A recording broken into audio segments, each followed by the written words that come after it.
Hello and welcome to Still I Think. I'm your host Malek. Today I'm very grateful and excited to come and chat with you about life. I just started university this week, and by the time you listen to this episode, it would have probably been 2 weeks, and you'll be listening while you're in October. And I can't believe that October is next week. It's actually mind blowing how fast and quick September always goes. September is one of my favorite months, and October actually. They are very awakening for me. I feel like they drag me back down to where I want to be. So usually summer it's either very fast and I'm doing lots of different things, or it's very slow and I'm not doing a lot of things.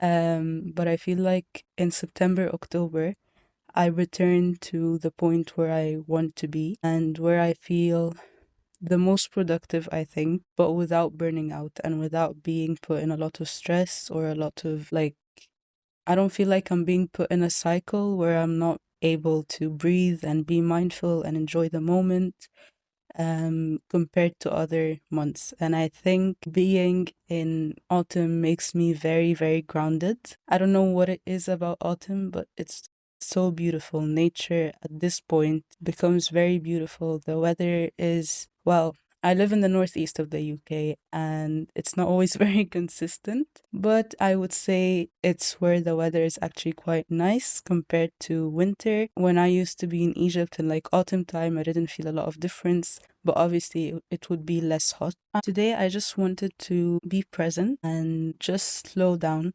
I don't have any lectures today, and I'm really grateful that I don't because I have things to work on. And one of the things is to come and chat with you.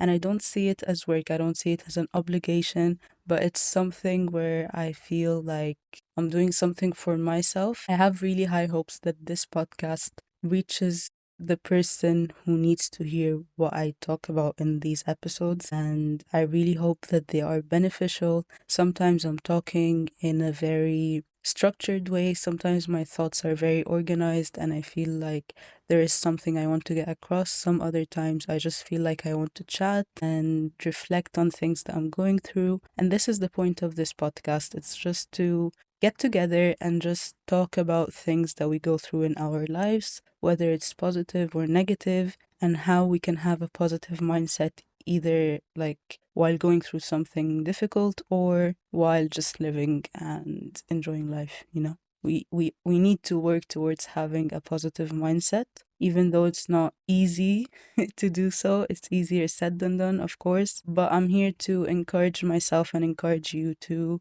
just be more open to change, to growth, and to invite growth in our lives, and to be more in touch with ourselves, to have higher self awareness and higher self love. And I really hope, I really hope that it benefits anyone, even if it reaches one person and this person really enjoys these episodes or comes out with like one lesson learned or an eye opener to a certain way of thinking, or I don't know, like a journaling prompt I say, or I give you in the description box, like you try and it makes you feel better, or you feel like it's beneficial. Really hope that at least one person feels good after these episodes. And I don't care about viewership. I don't care about making money from this. I don't care about having like a proper studio and like recording in a very high quality thing. Obviously, this is something I want to improve on the quality of these podcasts, but it's not easy to do so when you live with your family and you don't have the resources to do so. But again, this is not the point of this podcast right now in this moment. I really hope it grows, but right now I'm just enjoying it as I go. I'm still putting the effort that I can right now, and I'm being mindful while I'm doing this. Today, I wanted to share with you something that I've been doing for almost a week, and by the time this episode comes out, it would be probably 2 or 3 weeks of me doing this challenge that I called it the challenge. And I've told a couple of friends about it, and I'm keeping it very small, very personal, private, yet I'm saying it to you guys on the podcast. But I really hope that you do try and join. after this episode, I hope that you think, okay, maybe I can try to do one or two things of the things that I share with you. Maybe you don't want to do it now. Maybe you're already doing these things. I realized how addicted I am to social media. And when I say social media, it's mostly Instagram and TikTok. I don't use a lot of other platforms. I sometimes watch YouTube to watch like entertainment shows, like a comedy show, or some vlogs that are quite motivating, or educational like videos like TED Talks. I really like TED Talks. And I realized that even though like I'm not using social media in a very, very negative way, but I've realized that Instagram and TikTok in particular, but when I open it just once or twice a week, I spend like probably 2 or 3 hours on there, and I just scroll nonstop, even though I get bored like while I'm scrolling. But it's just like a rabbit hole that you fall into, and it's very hard to get out. And I've realized that this is so unproductive. And even if I'm doing something unproductive, I want to have any value added to my life from this. So, for example, the YouTube videos that I watch, even if it's something that's not very educational or it doesn't give me a lot of value, but it makes me happy. Like, I watch something and I laugh and I enjoy it, and I prefer watching these instead of watching movies as well. I don't know why, but I haven't been into movies or into a lot of TV shows recently. Like, I get bored very quickly, and I feel like movies are not as great as they used to be anymore. So even if I watch a movie, I watch older movies just because I find them nostalgic, and they're actually much better than the movies that we have these days. So I'd rather spend time or put more time in something that I find valuable or entertaining, but not in a toxic way. Because I think that TikTok and Instagram, they just make our brains kind of, like we say nowadays, brain rot. So like our brains are a bit rotten. They are not being pushed to think, if that makes sense. Like when we're scrolling, we're just like kind of zoned out, but our fingers are just moving down, down, down. We're not thinking, we're not using our brain, we're just scrolling endlessly. We're being influenced basically. I think, especially Instagram, you're just seeing all these people post about all these positive things in their life. Or I even like found out that recently there's a lot of negative news on Instagram. I feel like it just makes me feel like a bit guilty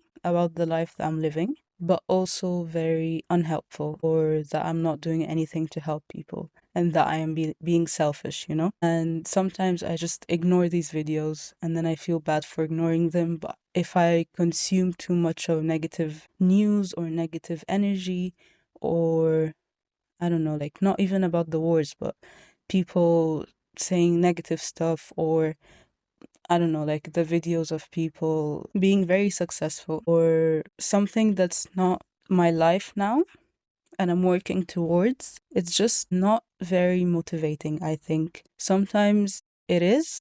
Like if I find a video of someone like running, and then they show you that it's normal to like have a slower pace, for example, it makes me feel good. And some other videos are like people running really, really fast, and like they're going to marathons and stuff. I feel like, oh, I'm not that good. I'm not gonna get there, or I'm not like them, even though I am working towards something like this. But my time is different, my journey is different, my life is very different, and my lifestyle as well.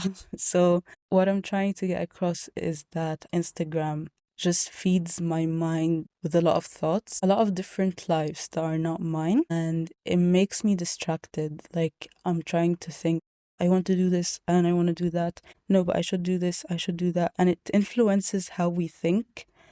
I feel like there's a lot of people saying their opinion now on social media in general, not just Instagram and TikTok, but everyone's saying their opinion. Everyone has the microphone, which is their account or their profile, and they are standing on their own stage. And the audience is just people walking, and there's a lot of different people talking at them and telling them what to do, or how to live, or how to think, how to eat, how to get dressed, how to be in a relationship, or how to act in a relationship, or even how to be a friend, and what a bad friend is and what a good friend is. But these are all opinions, these are not facts. And I feel like all these opinions shape who we are.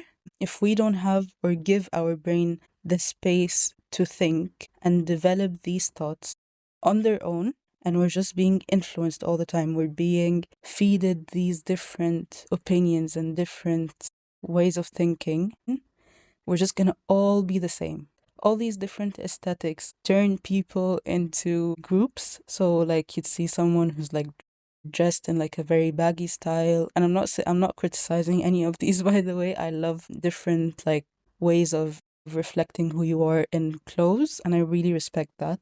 But when you find out that people are just copying each other rather than being themselves authentically, I don't like that. And even like makeup, for example, a lot of women or teenagers just have the same makeup style or makeup look, and we're all looking the same. And I saw like a TikTok before. See, like some TikToks and videos and social media is actually positive. So one video I saw before was like a slide video, like on TikTok when you slide and you see different pictures and stuff. And a lot of the pictures were like girls looking the same, girls from all over the world having the same not features, but the same look because of the makeup that they do. They all do it the same way. So obviously they all look the same, and the way you style your hair is the same. The same haircuts, the same clothes, the same outfits, the same like shoes, bags, etc. But then the slideshow turned into very old pictures of women from all over the world, very, very old, and each one had their own makeup, each one had different eyebrows. They're not all plucked the same way. Some of them are just left. I feel like, yes, globalization and having the internet is a very good thing, but at the same time, I feel like it's erasing a lot of cultures' identity. And maybe it's not, maybe it is, I don't know. But my opinion or how I see it, it brought everyone together in one room, and it's telling or influencing everyone to be the same. And you might argue and say, actually, no, like it allows people from different cultures and different countries, which I do agree with you. It really does depend on your algorithm and what you see and what you consume and what you like, because what you like is what gets shown on your feed. But if you are liking things that are mainstream or are, in my opinion, overrated, then you're gonna get this content and you're gonna consume it more and think that this is normal. I don't think it's normal though. And I think that, yes, social media is good because everyone has their own voice. They can say what they want, they can do what they want, and that's amazing. But we just need to be very careful and very mindful of what we post, what we consume, and to make sure that our opinions and values are not affected by social media easily, unless it's something that you think is actually better than how you are thinking. If it's feeding you positive mindset, for example, or a positive outlook on life. It's influencing you to take more of your self care and your skin and your hair and encouraging you to be more active. That's amazing. That's great for you. You should keep consuming that. But don't lose yourself in this loop and forget to actually do what you're encouraged to do. So if you keep consuming a lot of running videos and you don't even run, then I'm sorry to tell you, but social media is actually not encouraging you, but it's showing you what you could be, but you're just not taking any action towards who you could be. It's not unlocking your potential. It's just showing you your potential, but you're not actually taking any step towards this. So recently, I decided to delete Instagram and TikTok, like I said earlier, and it's been very positive so far. I feel like I'm able to just pause and be more mindful in my life. I'm spending more time and effort, investing more time in myself. I'm investing more time in my health, my energy. I'm not like wasting it on looking on different people's activities or social media content. I'm not consuming people's life, consuming time working on myself, if that makes any sense. I am placing more attention on what I spend my time doing. I have become very much more mindful. Even if I spend time like watching TV or something, it's just me taking a break after a long day of like work and studying and going to the gym and walking. So it is normal to slow down and to have moments of unproductivity, but it's also very important to know that you're not wasting your time in what you're doing if it's something benefiting to you. So the challenge that I told my friend that I want to do, and I told her, hold me accountable, please, and shout at me if I don't do any of these things. But she also knows my limits and she knows when to tell me it's okay to slow down, because sometimes I just push myself too much to the point where I just burn out and I get very tired and I don't want to continue. And if I push myself too much, I just don't want to continue and I get very tired and unmotivated to keep pushing, which is basically burnout. So I told my friend that there are 5 things that I want to start doing more. First thing was to delete social media. I told her until December. So I started last week, which last Friday. Today we're Wednesday, the 24th, and I started last Friday. I don't remember the the date number, but last Friday, and I still have October, November, and December. And the goal is not to do it only for these times. Like, I'm hoping that even if I download it again, if I did 3 months of no social media, then I am able to do it again later. So if I decide I want to download it and see like what everyone's up to, probably my friends send me a lot of reels, so I'll have to catch up. And I'll have to make sure that no one's like texting me on there and I'm just like ghosting them. So I'll need to like open it again and just make sure that people who have sent me messages and stuff that know that I am alive. But it's also showing me that people who really care about me and my real friends, let's say that, are actually like, if they are worried about me, they will probably like text me, call me, send me a WhatsApp message. And that shows that they are reaching out for me and not like reaching out the easy way, I think. And I told my friend about this, and she was like, Tom Holland said in a interview or something that like, Tom Holland, I get you so bad, and this is what I have realized, and I didn't mean to copy you, but it's what I've realized and what I want to do. So he said, if you have a problem with me, text me. If you don't have my number, then you probably don't know me well enough to have a problem with me. This really touched me and made me feel like what I'm thinking about is not something stupid or silly, because sometimes when I tell people I want to take a social media detox, they're like, why? Are you crazy? Like, and I tell them I just don't want distractions. I don't want to waste my time. I don't want to waste my energy. And they're like, no, you're not wasting your time. You're not wasting your energy. Like, your friends are on there. You need to text them. You need to stay in touch. But if you are not going to put the effort to call me, WhatsApp me, text me, then we are probably not this close. So why would I put so much energy and be distracted or have the chance to be distracted by something if you cannot text me or WhatsApp me? If that makes sense. Like, if this is distracting for me, then you should support me and tell me, okay, I understand. And because I am your friend and I really care, I'm gonna WhatsApp you. No problem. Like, who doesn't have WhatsApp? Come on. So I had this problem with social media for a very long time, but I never took the decision to do a detox for this long. And it's going to be a big challenge, but I am so happy I'm doing it. And I've been spending more time on Pinterest. And let me tell you, here is my opinion. You don't have to think the same way, but my opinion is that Pinterest is such a positive social media app and it's very underrated for, I'm not gonna say for inspo, because that's why it's been created, to inspire people and to find their interest in something. But I think that Pinterest, sometimes it's not being used to its full potential. I've been using it not just for outfit inspos and art and stuff.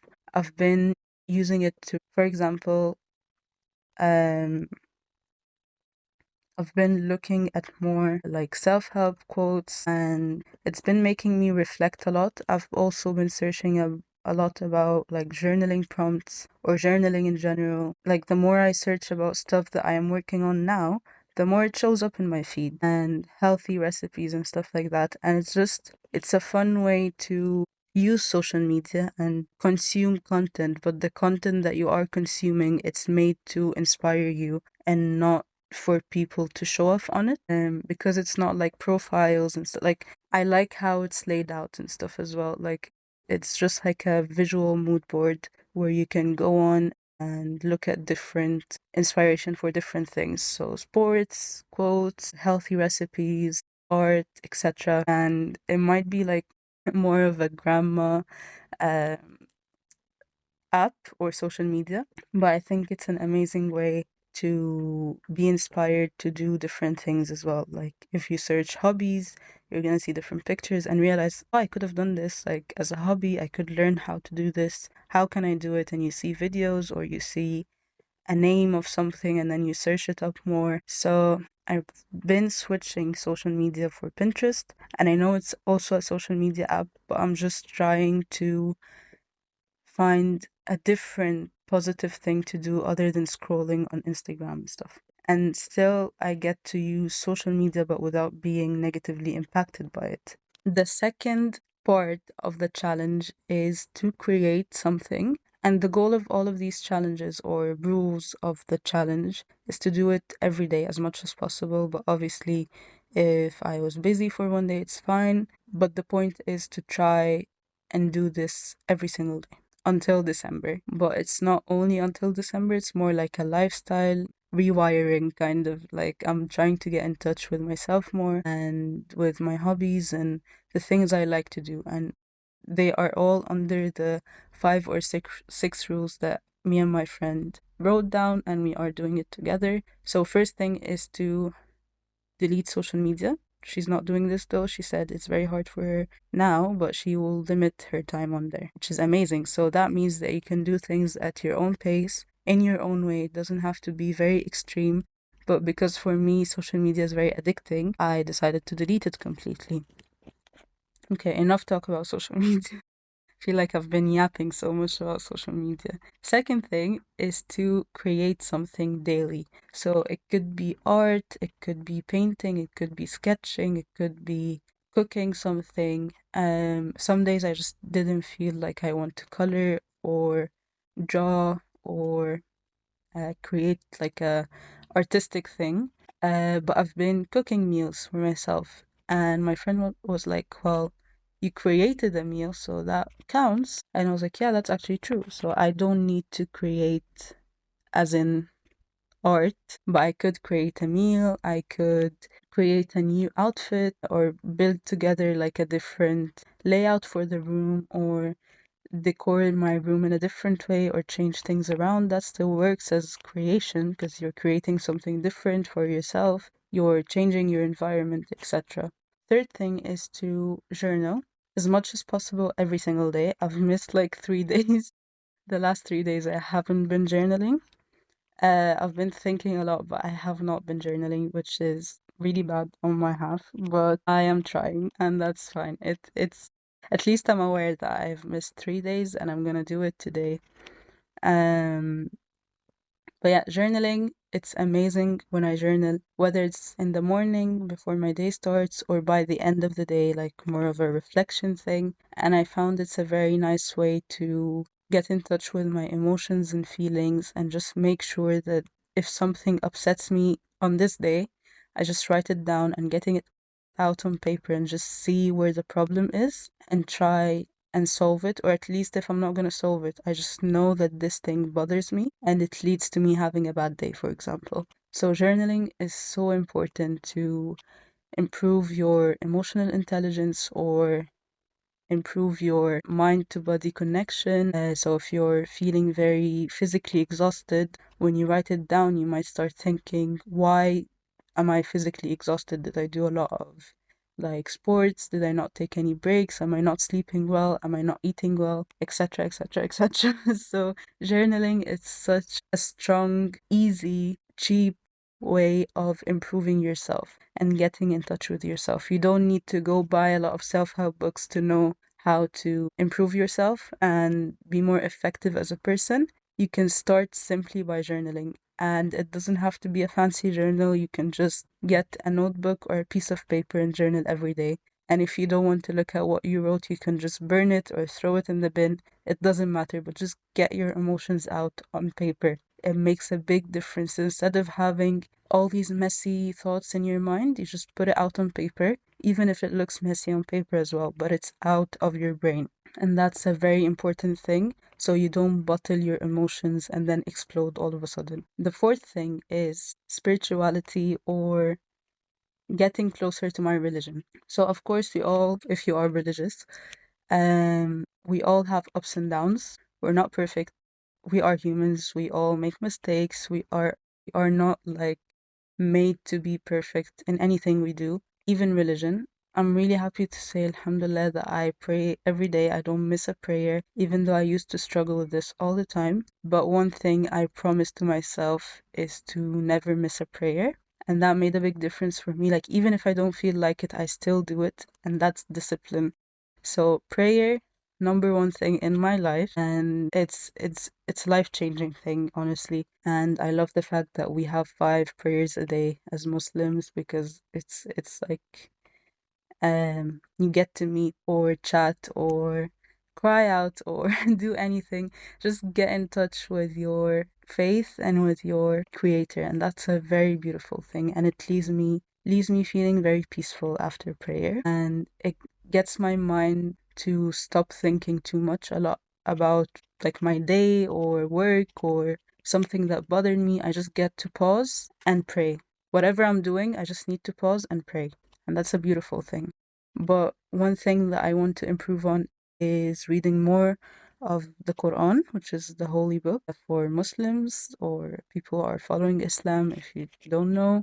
And that's something I've been doing recently, and I also love it so much. It just makes me more mindful, and I feel peace in the morning when I do this as well.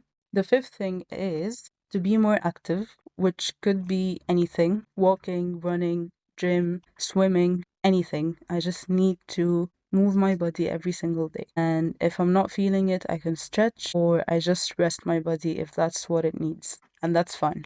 And as women, sometimes we're very harsh on our body and ourselves, especially when we are in our luteal phase. When we rest, we feel very guilty for not doing sports or for not resting. But our bodies work very differently compared to men, and they are more consistent. Like, because their body is being consistent. We are not. We have ups and downs, and that's normal. But the most important thing is to understand your body and your cycles. So do more research into this. And I've been doing this for a while now, not just for this challenge, but the goal is to just listen to my body. If I don't feel like running or going to the gym or doing something intense, that's normal. I'll just go on a walk. It doesn't have to be a long walk, just any sort of movement. And usually, even if you are not feeling very well because you are in your menstrual cycle, but you go on a walk and you come back, you'll probably feel better. So try and move your body how it needs to be moved and not how you think it should be. And it could be different every single day, but that's fine. Wow, that's a long episode. It's a long yapping session, but I'm really happy I'm talking about all of these things. It's like a big life update. I really, really hope that it's beneficial to you. If you have a notebook, just write down these 5 or 6 things that I'm gonna say, because they could be a very nice challenge for you to do. So we mentioned create, spirituality, and we mentioned being more active, and social media, and journaling. So these are 5 things. Number 6 is intellect. We need to put more time and effort and invest in our brains. So I told my friend I'll try to do something intellectual every single day. And this could be listening to a podcast, could be watching a documentary, it could be watching TED Talks or listening to one. They have a podcast and it's amazing. I love their podcast. And I've been trying to explore other podcasts as well. And I feel like it's been so helpful for me. First of all, I feel like my brain has more like positive thoughts, and I feel like it's reflecting more and it's thinking more about things that are more useful instead of thinking about who did what, when, where, with who. So like I've been replacing music and social media to listen more to podcasts. While I'm walking, I can listen to a podcast. While I'm on the bus, I can listen to the podcast or read a book or watch a TED Talk, or while I'm getting ready in the morning, I can listen to my morning prayers and read out loud. If you don't like multitasking, that's very understandable. You want to be more mindful. While you're walking, you don't want to listen to anything that's actually amazing. But for me, because I usually listen to something while I'm on walks, like music, instead of listening to music, I'm gonna switch it to listen to a podcast. I'm listening to things that are making me think more and reflect more and are building a healthy mindset for me. And I feel like podcasts instead, they just make us think and kind of opens up a new sea of information and knowledge. And I think that that's a beautiful thing. And it's a beautiful tool to learn. Like nowadays, we have the internet and we have access to a lot of people sharing a lot of valuable information. And we could be using our time to learn for free or gain more knowledge. And that's such a beautiful thing. Number 7 is working on a side quest. So me and my friend have different side quests at the moment. So for me, it's the podcast and another project that I haven't told anyone about, and I'm not gonna tell anyone about it until I finish it. But the podcast is my main side quest at the moment. And she's doing also something very amazing that I'm really, really, really proud of. And I can't wait for her to finish what she's doing. And it's really nice to have someone kind of there to support you and to give you some like advice if needed, but it's not very good to always give advice. It's just better to listen to the person when they're struggling and to just support them. And one of the things that I've realized are very, very beneficial is yes to have an accountability partner, but you need to pick who can be your accountability partner. You need to pick this person wisely, or people, a group of people if you want, but the less the better. And just someone who knows how much to push you and when to tell you it's fine to take a break. But at the same time, when you take a break for too long, they can be like, okay, time to get up, get your life together, and just you need to do this to improve on this, and to just give you constant constructive feedback on what you're doing and how you're doing it. Or if they see that maybe you are pushing yourself too much and you're being put in a cycle that is not very good for you, so they can just monitor you in a healthy way. Because some people, they can monitor you, but with a negative attitude, or they can be very judgy, they can be very negative, or they can be like, come on, like today you can just take a break. You've been doing this for like 6 weeks. You don't need to do it forever. Like it's fine if you mess up one day. But instead, someone who can tell you it's okay to rest today, but tomorrow try to do this small step. Or instead of taking like a full break and not going out of the house today, try to maybe do some stretches or go on a short walk or cook something, and just someone who understands not your limits but how far you can be pushed to achieve a small step and to make sure that you are progressing and not falling down or collapsing.